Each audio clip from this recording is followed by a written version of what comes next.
Onlar anlamaz halden, çünkü derdimden bilmez. Çoktan kırılmış kalpler, anlamazlar halinden.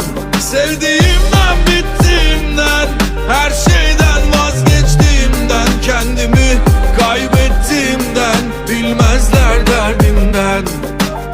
Bakınca yüzüne güldüğünden, sanar açar çiçek tan yerinden. Fazlası var gördüğünden, her gün doğacak yine küllerinden. Bu kara gece benim manzaramsa, düşen bir yaprağım sonbaharda.